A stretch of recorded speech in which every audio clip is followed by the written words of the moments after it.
It's time for some collective wisdom, a podcast advancing the cannabis revolution, one conversation at a time.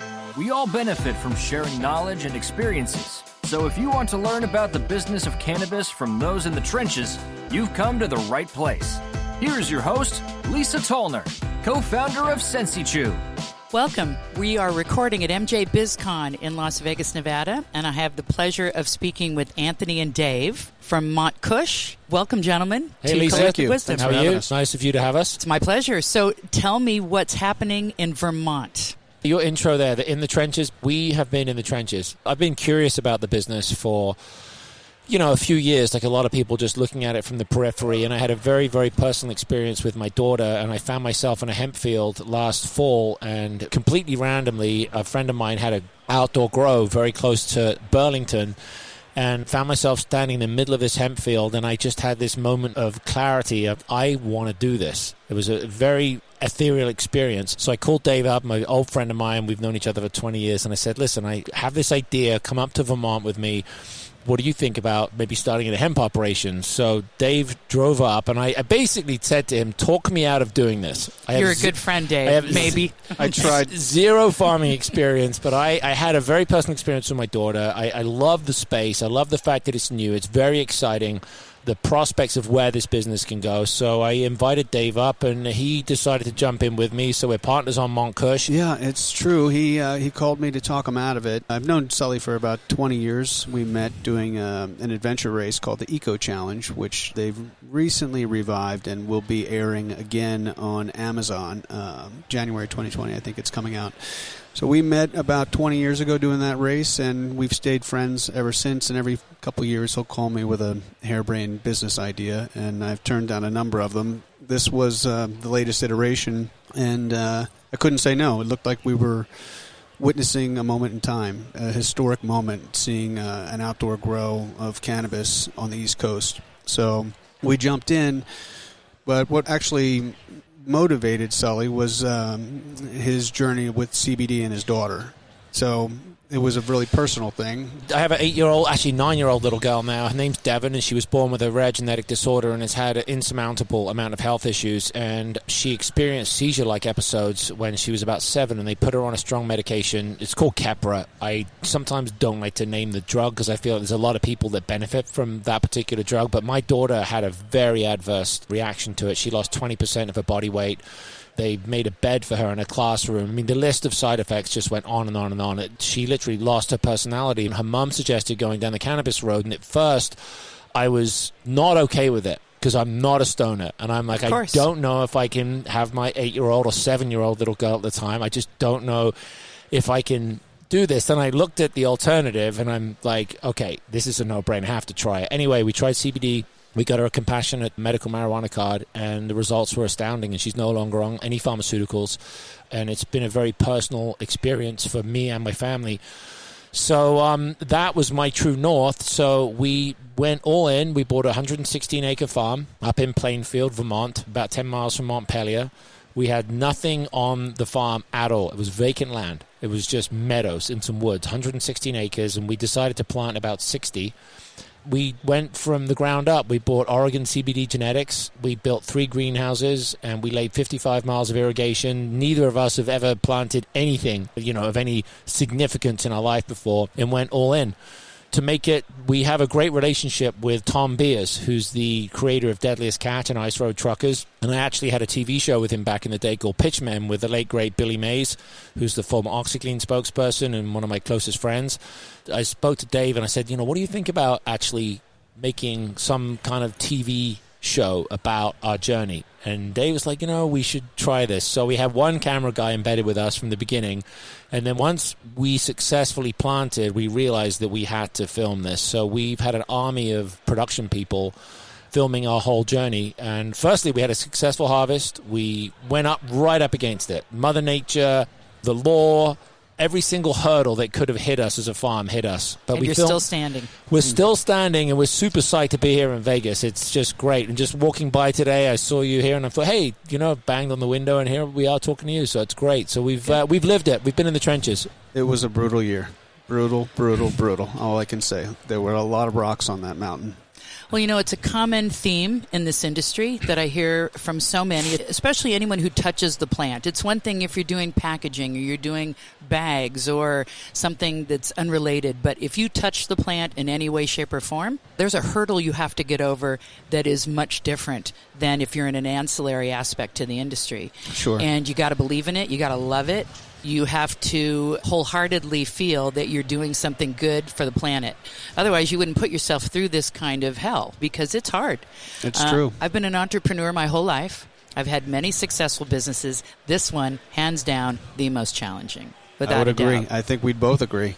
Yeah, I think that people think the streets are paved with gold in this business, and I do believe there is a tremendous upside. But with banking regulations, payroll, you're dealing with Mother Nature, you're dealing with an emerging business where there's still a lot of gray. You've got the lobbyists and the governmental regulation coming right at us every day, making it as hard as possible to be a success. But what is exciting is to be here at MJ BizCon and see 35,000 attendees with 1,600, I think, vendors. I mean, this is coming. There's no stopping it.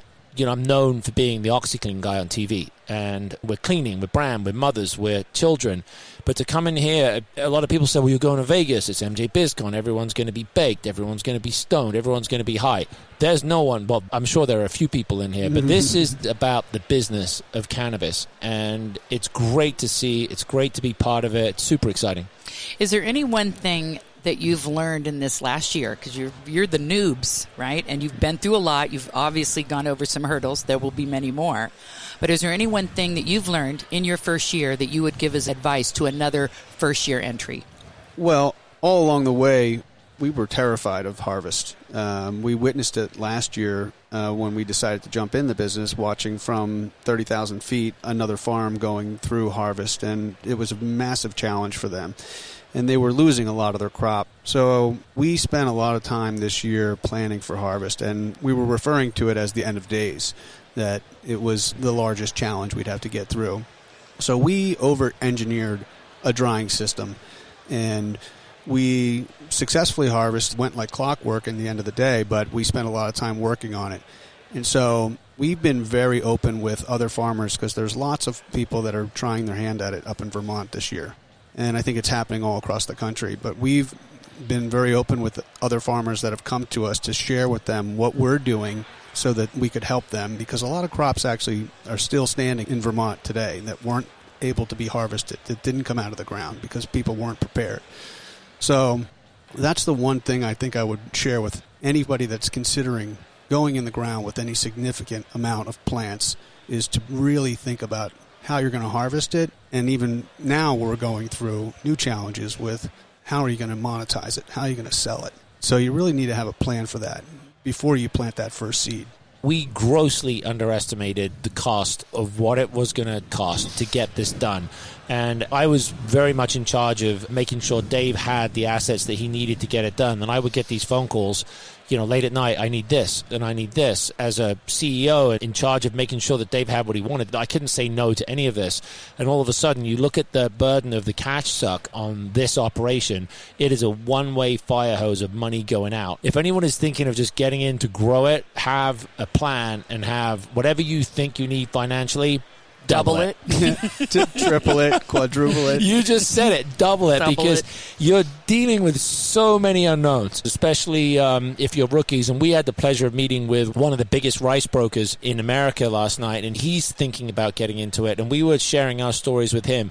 It is not an easy business. It is a complicated business. But with that, I think that for the people who are in it for the right reason, who are funded, who are business savvy, there is a pot of gold at the end of the rainbow. But this is not a quick buck. There's a lot of hype around this business, and I'm very grateful for everything that I've learned this year. I'm so happy that we didn't just white label a product, which is what we could have done. We actually decided to go in the ground and do it ourselves and film it, and I think we're going to have a heck of a TV show. I can't wait till it comes out. Laughter, tears, joy, triumph, tragedy, we've lived it all. And it's all around the plant. But when you walk into a big hemp field or a big cannabis field, something happens to you, and it's very easy to get caught up in that. I watch people have amazing moments just walking into the field when it's as far as you can see. Oh my God, what have you done? So it's been a heck of a year. So we're really excited for the future, and it's great to be part of it. Well, I think there's one thing that my husband and I both gravitated to when we got involved in this industry, and it was even going back many, many years, but that still sticks with us, is there is an energy and there's a passion to the people that are in this.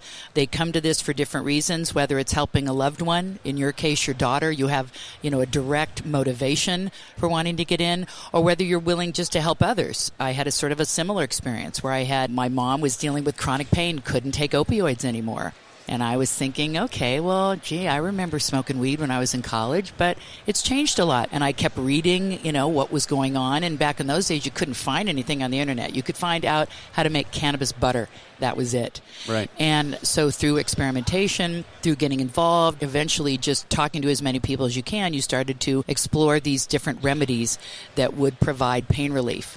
And so it kind of a different personal story. How can I provide relief for someone that I love, like you with your daughter? And then once we got into it, even just a little bit, we started to see how much suffering is going on. There's a lot of suffering, a lot of people in pain, a lot of people dealing with unique diseases that, quite frankly, traditional pharmaceuticals aren't doing anything for. And pharmaceuticals, you mentioned it earlier, the medication your daughter's taking, there's a place, and it does work for some people. I agree, 100%. But not for everyone. And, the more I've been into it, there's kind of another little subcomponent to this.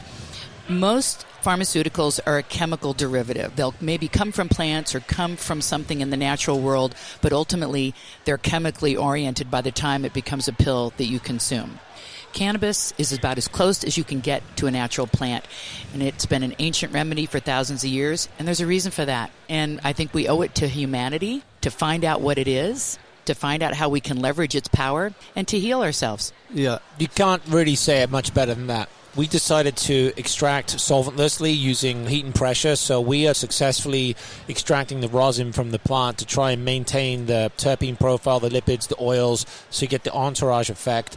And I think I'm not a scientist, I'm not a doctor, I'm not a biologist, I don't have a degree in this, but I can just tell by what we're doing. Like you said, there's an energy, there's something good about what we're doing, and we may not be the best at it right now, but I think we're pushing the boundaries a little. We're trying something different. We're not drowning our genetics in ethanol. We're trying something to maintain the integrity of the plant as it was intended to take and then put it into great end product. So it's new for us. We are just breaking ground now on our product line, and who knows what the future holds. Super excited. Well, gentlemen, it's been a pleasure meeting you. Thank you so much, Anthony and Dave from Mont Kush. Yep, check us out on Instagram. In beautiful Vermont. Yep. It is beautiful. I've never been, but I've heard it's spectacular. I hope to visit someday. You are more than welcome. We have an Airstream. I'll move out, and we're all in Airstreams up there. So that's our corporate headquarters. So if people want to learn a little bit more about you and Mont Kush, where do they go? Instagram at Montkush is our handle, and our website is montkush.com, MONTKUSH. Hopefully you'll be seeing our TV show on the air in the next few months, so we'll be able to tell our story loud and proud, and hopefully you'll be on it.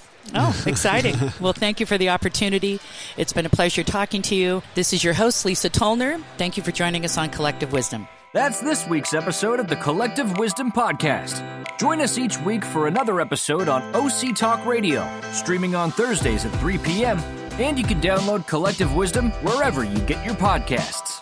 Be sure to visit cacollectivewisdom.com or email us at collectivewisdompodcast@gmail.com to join the conversation. Thank you for listening.